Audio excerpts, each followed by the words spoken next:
He is David Pakman of The David Pakman Show, joining us now on The Will Cain Show. What's up, David? Good to have you. How are you? I am.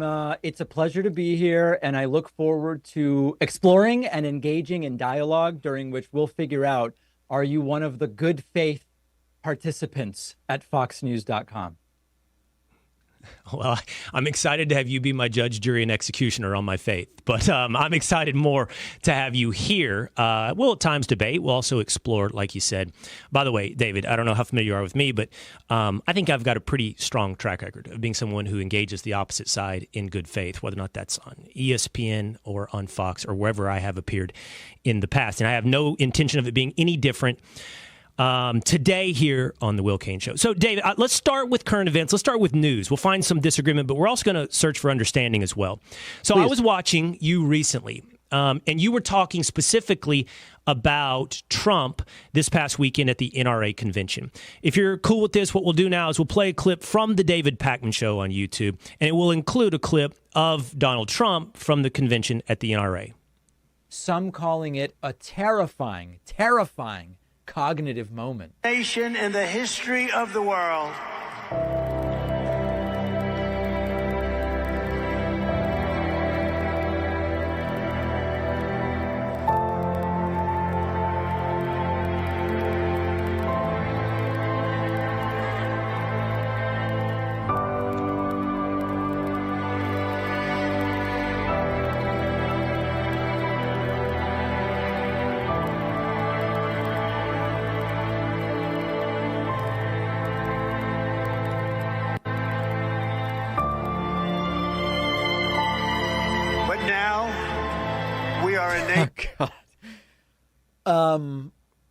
Even Mitch McConnell only froze a few seconds. And for people suggesting that Trump's teleprompter was glitching, regular Trump, when his teleprompter glitches, which of course you can see teleprompter there, Biden's bad for using a prompter. Obama was bad. Trump's using a teleprompter.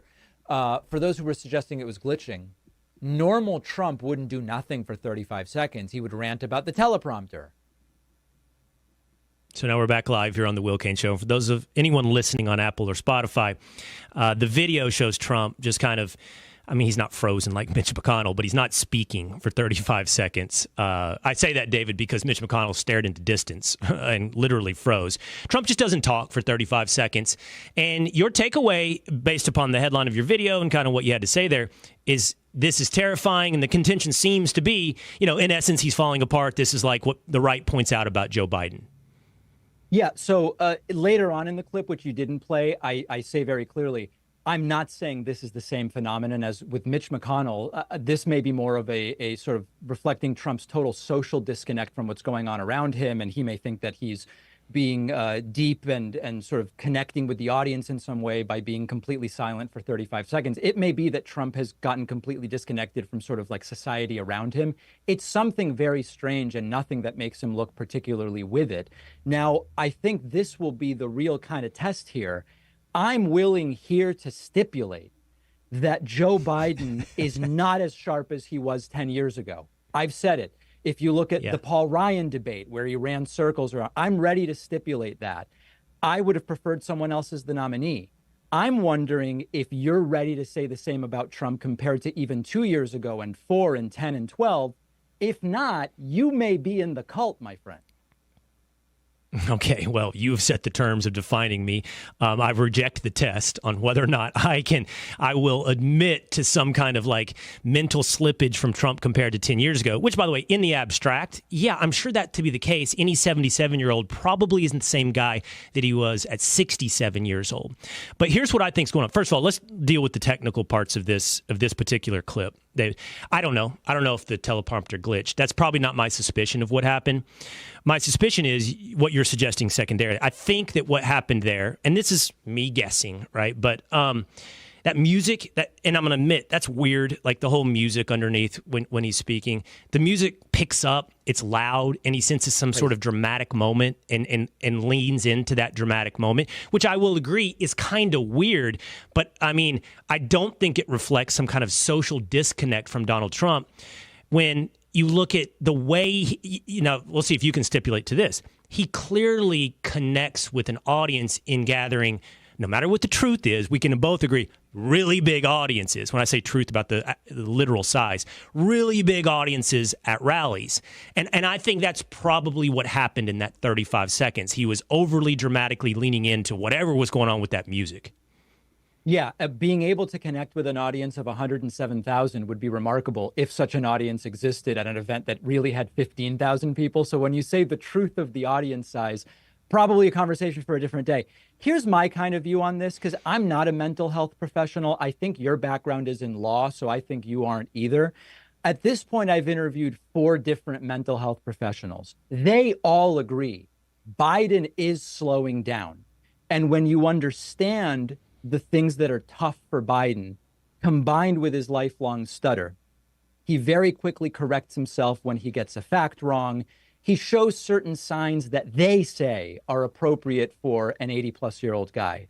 The scary thing about Trump, to the professionals, not to me, this is just what they say. When Trump confused Nikki Haley with Nancy Pelosi, he didn't realize I'm literally saying things that make no sense. He repeated it, in fact, and continued on. When he regularly says Hungary has a border with Russia, or Orban runs Turkey, or Obama's president, or I defeated Obama, or when he doesn't realize it. And that combined with what are called phonemic paraphasias, where he glitches and can't get a word out, and then white flags, like the infamous Saudi Arabia, and then he moves on to something else. That's concerning the mental health professionals I talk to, and I have to go by the professionals because I'm not one. Because the professionals have a sterling track record over the last 5 years. No intellectual capture or groupthink within the professional class. But well, David, here's what I think's going about on. The particular individuals. It's very easy to generically say, "Oh, the professionals." Demonstrate it about the specific people making the claims and bring something alternative forward. I'll give you one other example if I can. Well, I don't know the specific. I mean, to be fair, you haven't cited anyone. You have cited also a generic Dr. John Gartner, professionals Dr. I've Harry talked Siegel. to. So I mean, I can provide. I can't the rebut list. them.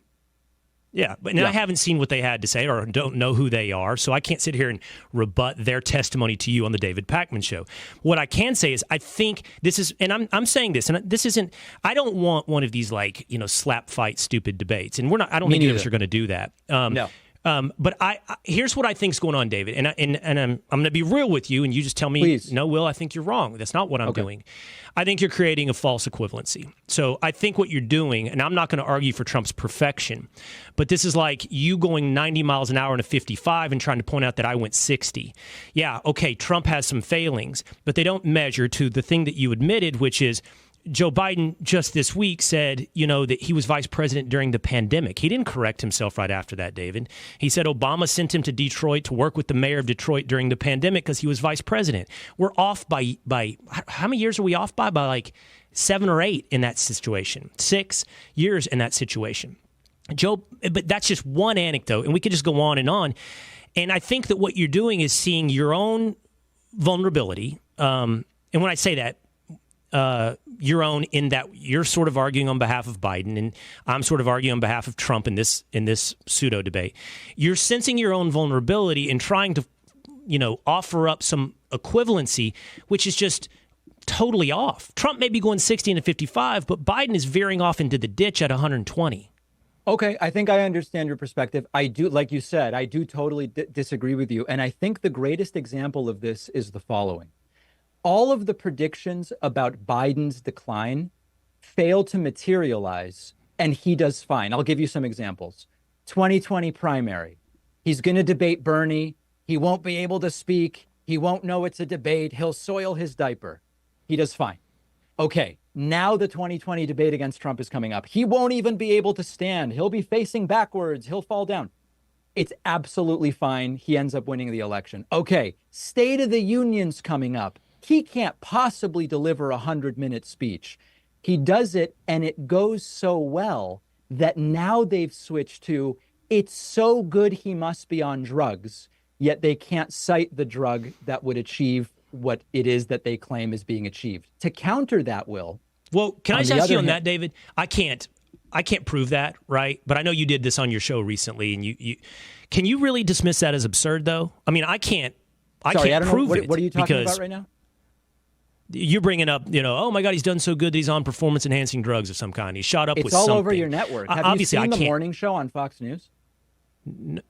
I host the morning show, so I know exactly what you're talking about. Now, my co-host said it this past weekend on Fox and Friends. What I'm telling you is it's not an absurd. He's juicing. But he's taking injections. Byron. Hold on, David. I'm not debating you on that.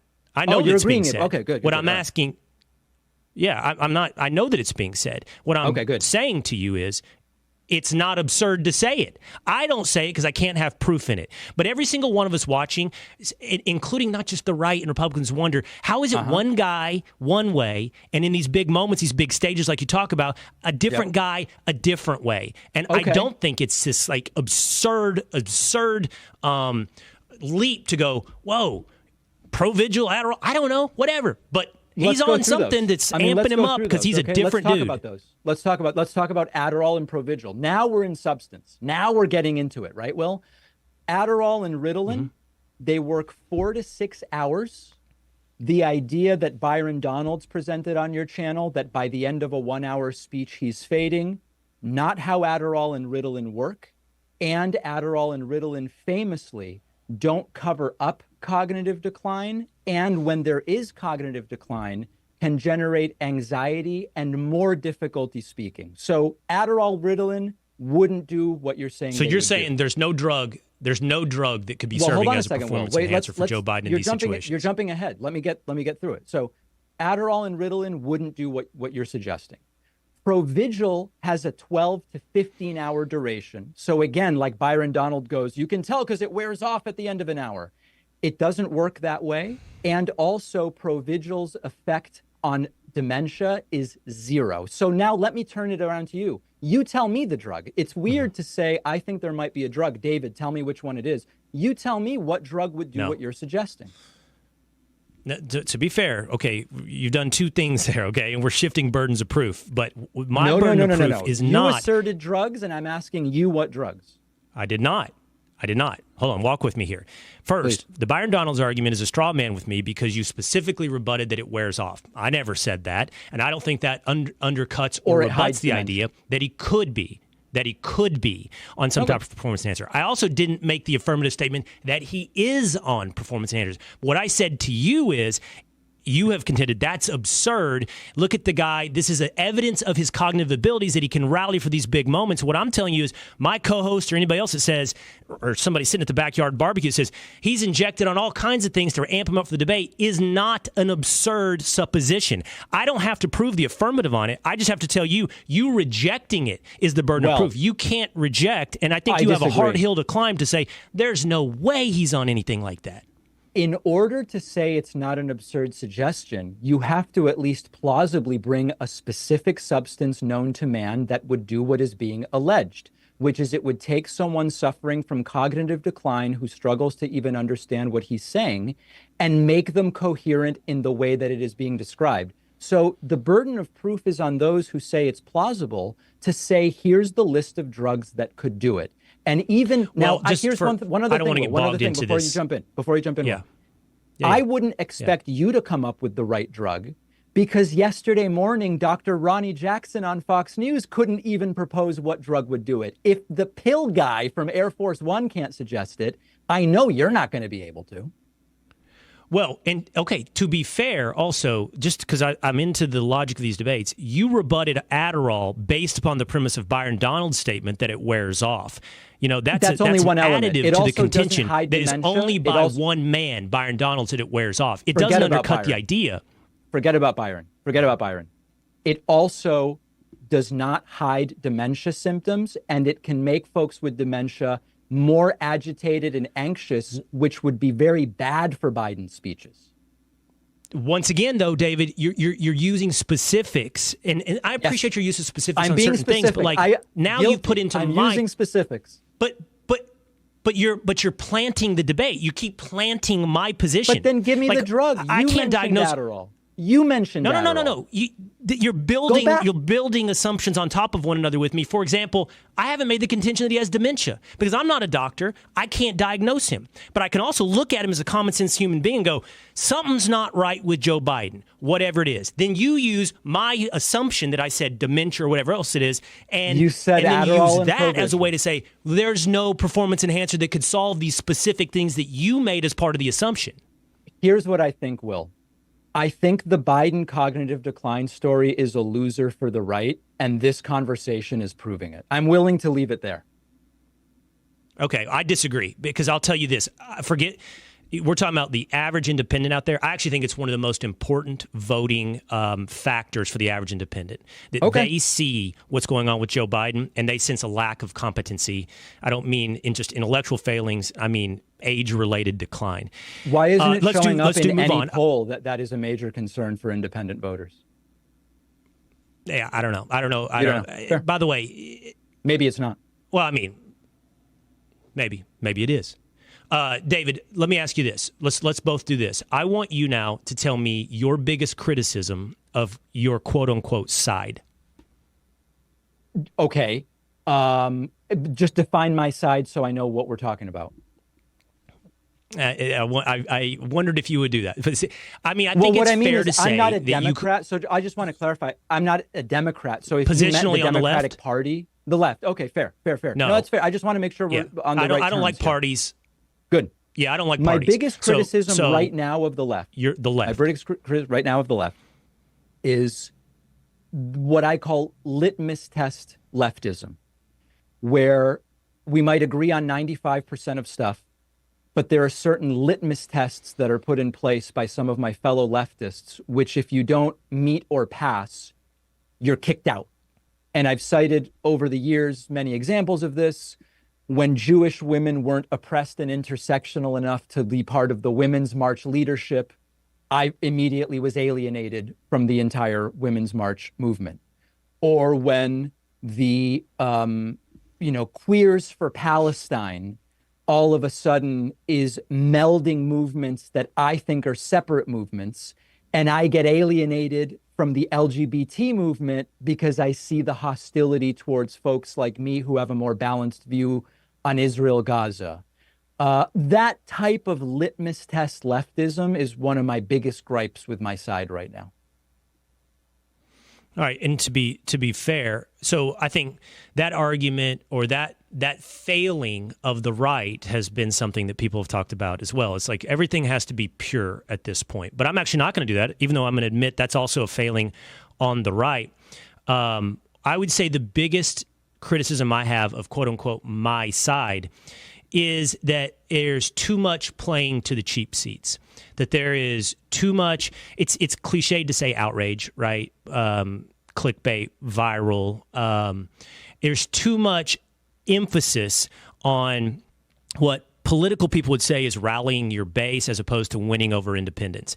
To be honest, David, this is one of the things that, for example, I have learned to appreciate about Donald Trump. Ideologically, he is much more of a pragmatist. He is much more of a populist and is diverted from partisan politics that you would have seen a decade ago within Republicans. But the idea that everything has to, and look, I mean, you're on YouTube, so we understand how everything has to be destroyed and everything has to be terrifying or whatever it may be. There's too much on the right that is focused on outraging the people that already agree with you. That's very interesting. I have a different take on your criticism of Trump and the getting away from certain policies, which some see as no longer being pure. Trump has really abandoned in what I would argue is really the worst way in terms of having people on my side that we can work with people on your side. A lot of the really important principles of conservatism from the last 60 years. I mean, just to take one, there was a time where your traditional conservative Republican was not an authoritarian maniac who wanted to stay in power after losing an election, shut down media outlets he doesn't like, weaponize the Justice Department against his political enemies, etc. When I see the right now, I would love to go back to when the right was not authoritarian in this way. And we could say, let's deep dive on what sort of tax system is best for the country. and get into that rather than seeing these supposed conservative principles abandoned. So we're speaking in different language, obviously, and we have a different opinion, but I don't know that we're saying necessarily dramatically different things. The one other disagreement I have with what you said is I actually don't think that the right is holding Trump accountable for his abandonment of those principles because listen, 40% of the Republican primary electorate went for someone other than Trump, but he's still easily going to be the nominee, even though he's abandoned all those principles. So I wonder whether the Republican voters even care. So let's talk about this repositioning of conservatives by Donald Trump. So in many ways, and I'm going to guess, I guess you're not one of these people from the left. What Donald Trump has managed to do is be truly independent. I don't yearn for the days to go back to arguing over tax rates. I think that's important, and we need to have that conversation. But I don't yearn for the days that our differences were a highest marginal tax rate between 36% and 50%. That's not the most existential debate to the future of our republic. What Donald Trump has done, and this is why I bring you up as compared to others on the left, has actually bridged some gaps that 10 years ago, 15 years ago, you would have vilified somebody on the right for. For example, first of all, much more dovish on foreign war. Much, I don't think an isolationist, but much more through the prism of whatever it is militarily, how does it serve America first? Where the George W. Bush, Mitt Romney Republican, who by the way, at that time on the left was described as a devil for all of these wars, that now seems to be a part of the left's neocon shift. Whether or not it's Ukraine or whatever it may be, the left is now much more the party who is looking for big foreign wars. And Donald Trump, not the entire right, not the entire Republican Party, but Donald Trump is the one pushing it in a less neocon vision. Same thing on the economy.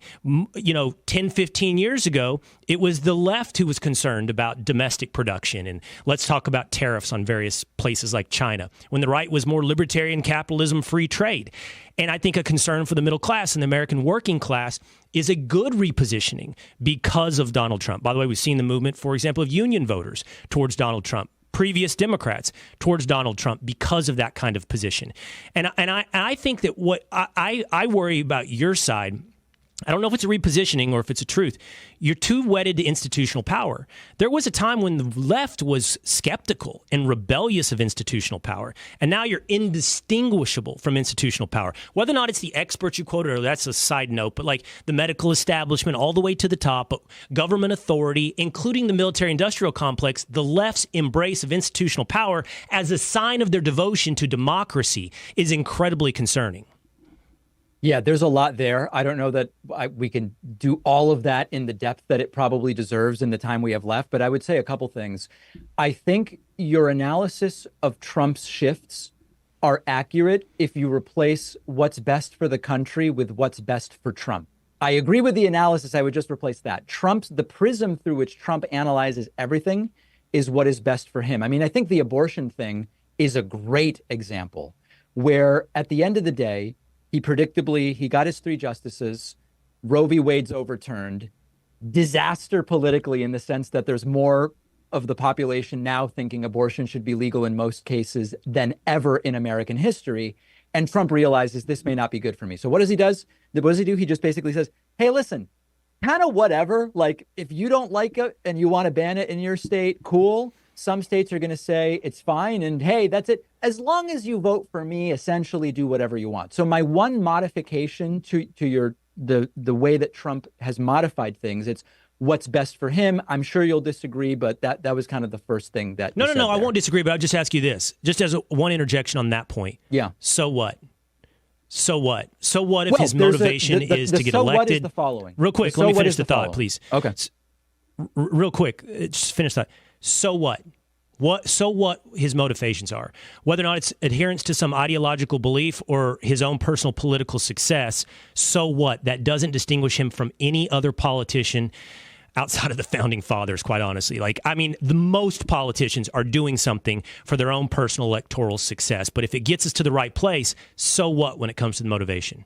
Yeah, I just totally disagree. I think that's a way to completely whitewash what is a fundamental difference in vision between Biden and Trump. And to be clear, I only defend Biden in the context of I think he's better than Trump and I plan to vote for him in November. It's not, I don't deify Biden. I have no Biden hats or boats or anything like that. Okay, so it's just, I think in these two choices, I think he's better. So much of what Biden has done, quite literally, he could either have not done, or there is no obvious benefit to a guy who has no races left to run 6 months from now. And I just don't, I mean, you can disagree. I don't see the give me an example. Personal. Well, for example, Trump's motivations with so much of the way he has run this campaign has been, can I keep myself out of prison if that's what it comes to?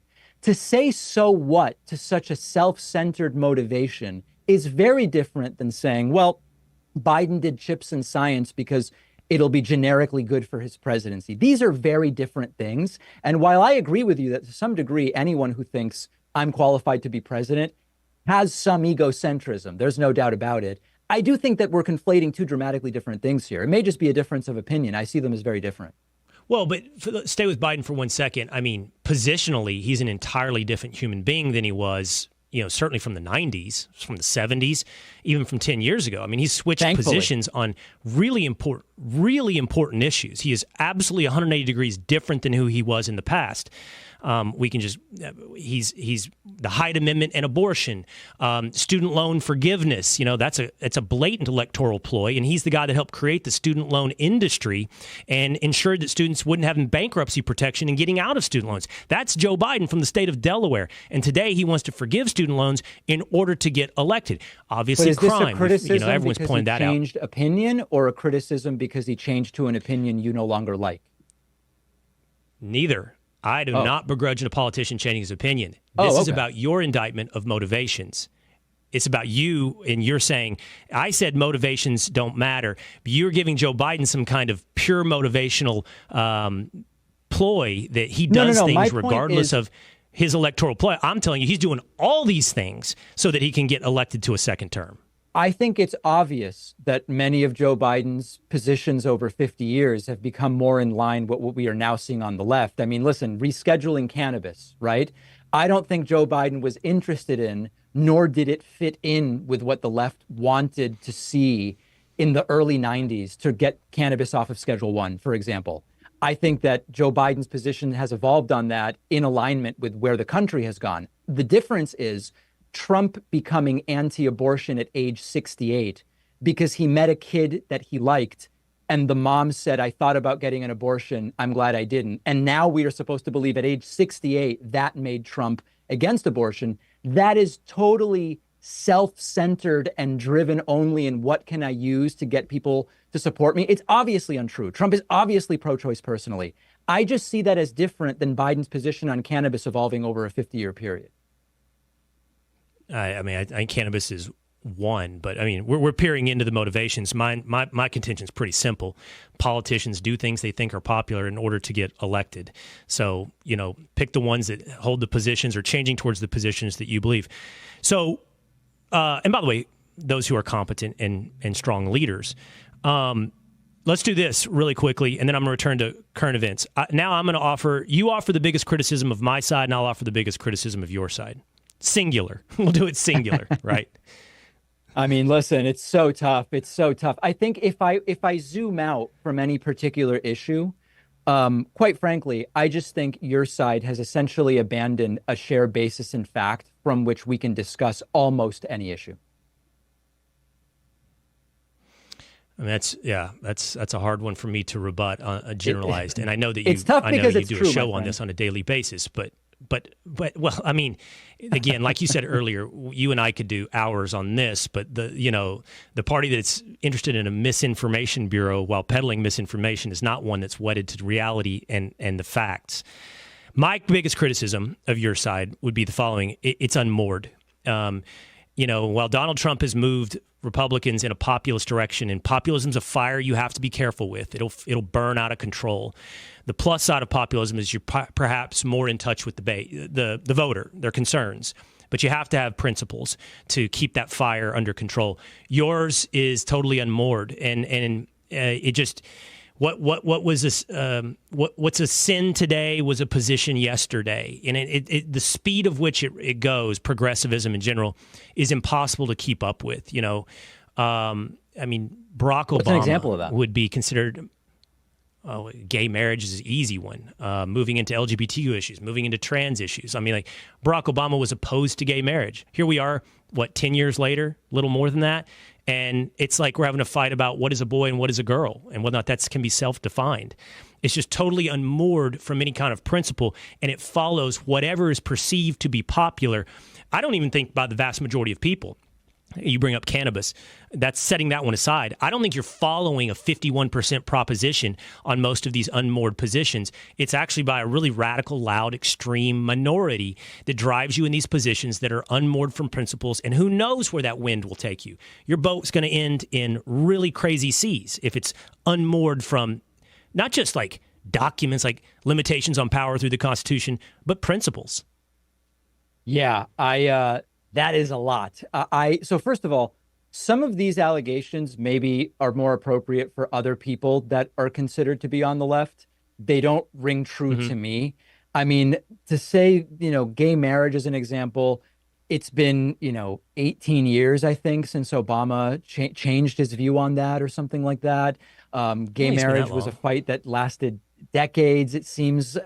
I don't really know where gay marriage has a role to play here. What I can tell you is the following. Well, it shows a starting point and a present point. Yeah, it used to be illegal. Now it's legal. It's no big deal. There's been no societal harm that has come from it that I can identify. I mean, I don't know. We could talk about gay marriage. Well, we're not in a debate about gay marriage. We're having a debate about the way these positions evolve at such a rapid pace. I am sure you can find, because we're doing this in good faith, I don't have to defend everything the left does. Yeah. I'm sure you can find examples of what you're talking about, of people who are completely unmoored, morally blind. We can find them on the left. We can find them on the right. I'm very comfortable with where I am on the political spectrum, which is that we are economically, socially democratic, which is a form of capitalism. It's a form of capitalism which is not dramatically different from what we have in the United States right now. Secular humanism as a sort of guiding light in terms of ethical and moral principles, which has overlap with some of the major religions, but doesn't want to impose it as a way of defining government. And in terms of your prediction of the ship sinking, it all kind of points to places like Denmark, which have an extraordinarily high standard of living, slightly higher taxes, which include a bunch of stuff you don't have to worry about paying for out of pocket.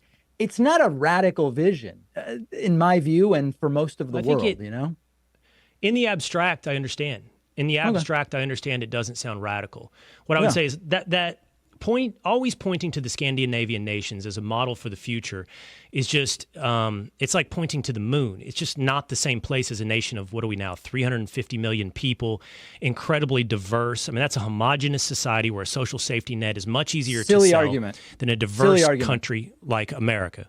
What's that? That argument falls flat. I've got a whole chapter in my forthcoming book, The Echo Machine, about this. It's often said that the homogeneity argument is often repeated about Denmark, about Sweden. You actually look in 2024 at the breakdown in terms of national origin and in terms of race. It's changed dramatically. The countries are still doing well. The business environment is good. I would also add, Will, that's a recent phenomenon. We don't only, no, it's been changing since the 70s. We don't only have to look at Scandinavian countries. We can look at Uruguay around 2010. Obviously, we have to adjust for the broader environment in Latin America. We can look at the Kerala state in India. We can look at the German Socially Democratic Party. I don't want to turn this into a history lesson, but if you're bored with homogenous countries and Scandinavia, we can look elsewhere. It's fine. Well, we'll leave this. We'll go one last current event topic, but just more on this esoteric, broader thing. Yeah, my vision is completely different than yours. While you describe this social democratic economy, undergirded by secular humanism, mine is a capitalist, laissez-faire, relatively, everything is graded on a scale here, society with limited government as imposed by founding documents, some of the most genius documents created in the history of man, but undergirded by a Judeo-Christian ethic that is required. The founding fathers believed that, by the way, like you have to have some type of governor on society, and that governor is the individual morality of your civilians, not the moral imposition of a government. And so that vision we have, I think, is pretty different. I mean, freedom is great, but freedom isn't the end of the story, right? Human behavior has to be limited in some way, and that limitation, as envisioned here, and my argument is all those countries you make is they're nothing compared to the United States. This experiment, based upon that foundation that I just described, has been the best in humanity. Yeah, all right. We definitely have different visions. I mean, I think it sounds like you want to move on, but I think it's an interesting question to explore. If the religious component is so important, why are some of the most prosperous and safest countries with the best business environments the least religious? Something to think about. You're talking about Europe? Some of them are in Europe. Yeah. I think that my argument in response to that would be Europe is living at the tail end of an experiment, economically, population base-wise, that you're looking at essentially the Joe Biden of civilizations. You're looking at civilizations in decline, living on a past where, to your point of Scandinavia, they were much more homogenous, all much more bought in to a social democratic experiment, shared interest, shared future, that when you're dealing with a massively diverse population, the best way you can push everybody forward is honestly through freedom. That's, I mean, maximalization of freedom. All right, that's fine. Yeah, and just as a reminder, all right. My vision is a capitalist vision as well, as long as we're on the same page about that. Okay.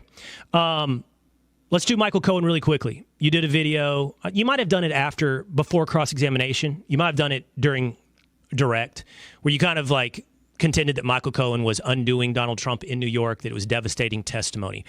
I think you did that before cross-examination. Now that there's been more cross-examination, do you still feel the same way? Well, listen, I mean, Cohen's not on trial. Trump is. Cohen has been tried. Cohen has lied. But what I think is maybe most important here is if Cohen was under oath and is subject to being charged with perjury, if Trump and his lawyers really felt good about an alternative explanation of the facts, they could put that forward rather than having Trump claim he's going to testify and having Alina Habba claim he's going to testify for months and then, we rest our case.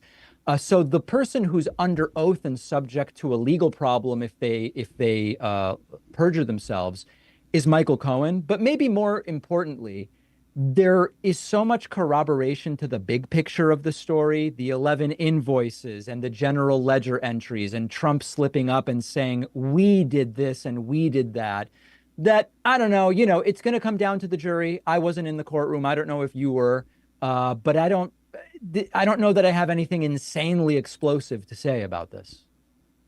Right.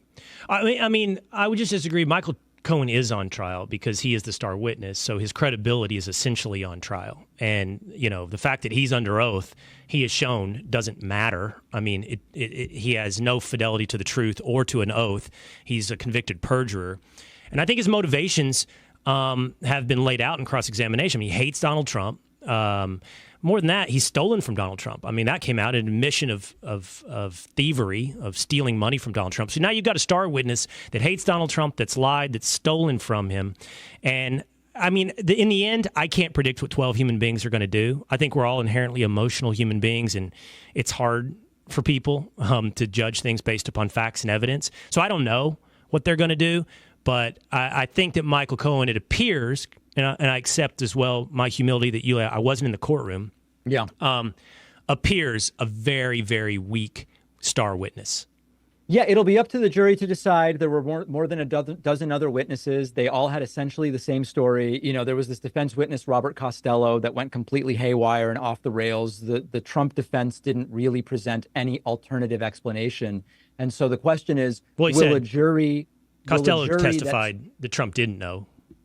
Will a jury that saw 13 witnesses, one of which is Michael Cohen, who they have reasonable reason to be suspicious of potentially, I will even grant that, will they say, it's not guilty on the basis of that 1 out of 13? Like you're saying, I just don't know. The one thing I will tell you is Trump has still not even admitted that this affair took place. So if you want to talk about dishonesty, I don't know that the honest side and the honest story overall is coming from the defense. It'll be up to the jury to decide.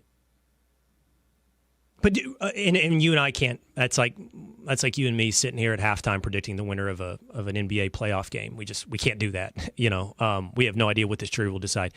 Last on this, I mean, do you really think this is a pursuit of justice, or is this a political show trial? I mean, you look at this; it's misdemeanors, it's NDAs. Everybody signs NDAs. It's hard to bootstrap a crime out of this, even if there was a crime like miscoding this, recording this in the files. I mean, how many different businesses in New York are doing that? So, even if Trump were guilty of that, so what? and then, by the way, if he's guilty of that, the statute of limitations is run, so you got to Frankenstein some kind of felony out of it that still doesn't make any sense. It just all adds up to that's not. This is not a pursuit of justice. It's a political trial. It's not a compelling argument to me. You've got to look at each of those things you said one by one. The misdemeanor into felony thing, there's a lot of people acting like this is a one-off, that this is being done. I believe this prosecutor has done it like 1,000 times or something along those lines. So the idea that that is the proof that this is some kind of fabricated or forced thing, that doesn't really make sense. You can make it. I think here's what I would be willing to kind of concede, and maybe we'll agree on this. I interviewed Eli Honig, the CNN former prosecutor, legal analyst. He said he does think that this particular trial, not the other three, but this one, that the timing and the total number of charges were influenced by a broader interest in telling a story and telling it at a particular time. The evidence is Trump's clearly guilty, is his opinion. But the timing and number of charges, one could argue, were influenced by who Trump is and the forthcoming election. I'd be willing to concede that. Well, I appreciate that. You have been willing to hear me out and understand, and at times concede. I hope I've been a similarly gracious host while we had moments of irreconcilable differences. It is fascinating to talk to someone that you disagree with. If nothing else, old co-host of mine on First Take used to say, the thing about debate is I either get smarter, I win, or I get smarter, one or the other. So, at times we disagree. At times we're just understanding one another. You have an open door invitation, David, to come here on the Will Cain Show whenever you like. Thank you. And I appreciate you doing so today. I'd love to continue to have conversations with you, David Pakman. I would love that. And your audience is welcome to call me and confront me when I take live calls about all the things I got wrong. I would love to do it, and I look forward to hearing from them. Okay. All right. It's the David Pakman Show.